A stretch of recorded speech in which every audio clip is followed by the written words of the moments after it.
Welcome back. All right, so some news of the day, starting off with the fact that I'm wearing Quebec. I don't usually anticipate to wear Quebec, but that's why I have the Quebec logo on the board too, because I know it's going to come up. The romantic idea of the return of the Quebec Nordiques is always out there, and there's always going to be fans who really want to see the Nordiques come back. The NHL met with officials from the Quebec government today to basically tell them we'll be in touch if things change. There's nothing they see at this point in time that works for a team to be moved to Quebec City. So they had the meeting, as was rumored a while back, and the meeting is basically to say what the NHL said originally when the information on this meeting leaked out, which was we don't see a move to Quebec at this point. The NHL's already making money off of nostalgia for the Quebec Nordiques. They already sell you Fanatics jerseys with Quebec on it. They already sell you hats with the Quebec logo on it. They're already making money off the merchandise. And obviously the Colorado Avalanche with the reverse retro, they cashed in. That's one of the most popular, the reverse retros, that sold out pretty quickly. So there's already the nostalgia factor. I just don't think the NHL has any interest of going back to Quebec City. I think they view it as a small location. I think they understand that it would potentially work as a cash generator, but I don't think they see it as much of a cash generator as the obvious move of a team right now would be to move them to Houston. And so I think if there was a team move that was going to take place, I think Houston would be the first city in line. And I think for Quebec City, the only way that I could see them getting a team would be in the same manner that Winnipeg did. You don't have an arena, you don't have a better option, and in they go. And with Winnipeg, that's what happened. And so, and I know people are going to bring up Arizona, but I still think Arizona's going to figure it out with Tempe. Either they get the arena in the city of Tempe, or they make an agreement to have it near the city of Tempe without having to deal with the city itself. So at this point, it's a no. And we'll see how long it takes before the whole Quebec thing comes up in the news again, because it will. It absolutely will. It's been almost 27 years since the team moved out of there. I don't see a time where that's necessarily not going to be news. Just the idea of having a team in Quebec City. And again, I was a big Nordiques fan at the time. Loved the Nordiques. And it was kind of heartbreaking to see them move to Colorado, which is why I was not an Abs fan that first few years they were in Denver. Especially when they won the Stanley Cup that first year there after leaving Quebec. I thought that was... Well, I thought it was kind of brutal for the long-term fans of the Nordiques that supported them through some really rough years.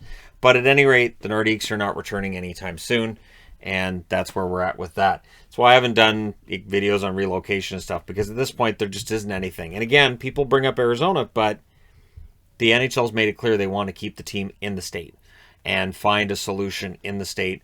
The closer to Phoenix, the better. In Phoenix, if possible, but Tempe is right now where they're looking. So, on to injury news. Mike Smith is out 1 to 2 weeks for the Edmonton Oilers with a thumb injury. They said a tear. It doesn't sound like it's a fun injury to have, but it's his thumb, so he's not supposed to be out that long. It does underline the fact that, Mike Smith's an older goaltender, and older players, it sometimes takes them longer to get injured, or sometimes takes them longer to come back from injury, and it might be easier for them to get injured as a result. Just all the aches and pains and everything you put your body through over the years in the NHL get really banged up.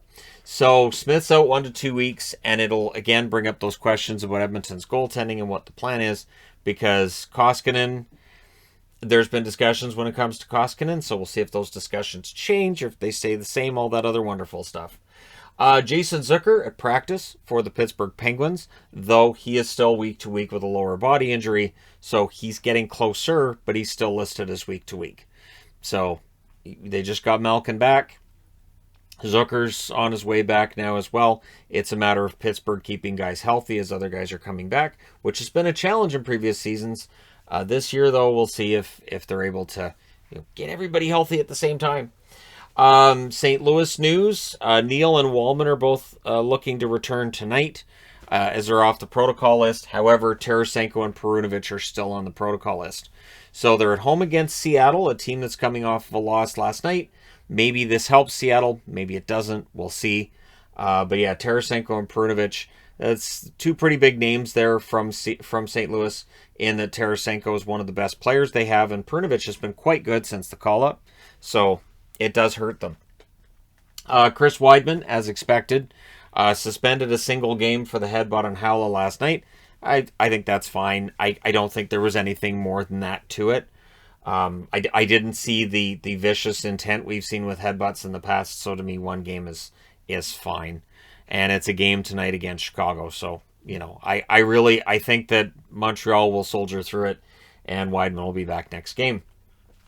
Interesting news out of Calgary. The city council voted unanimously to try to resurrect the deal with the Calgary Flames. And they're trying to do it in an interesting manner. So they want to bring in a third party to mediate between the city and the team, where this is a relationship that is broken. It reminds me of LeBret and Flats when Melnick was out for the Senators. It really reminds me of that, where the relationship itself is broken. And the team has been very clear they're ready to just stay where they are, right? Oh, we'll just stay in the Saddledome. So I don't think that's the ideal, and I don't know how serious they are about staying in the Saddledome as being the plan.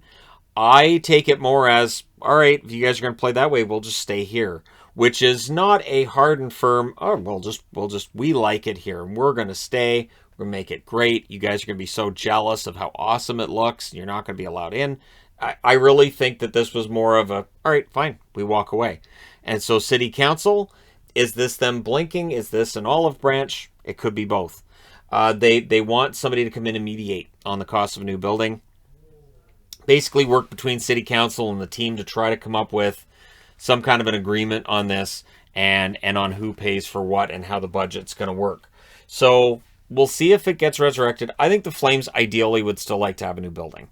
I think, in all honesty, the owners really want to have a new building. There's a reason that this project was pushed 4 years ago, and I think we're still there.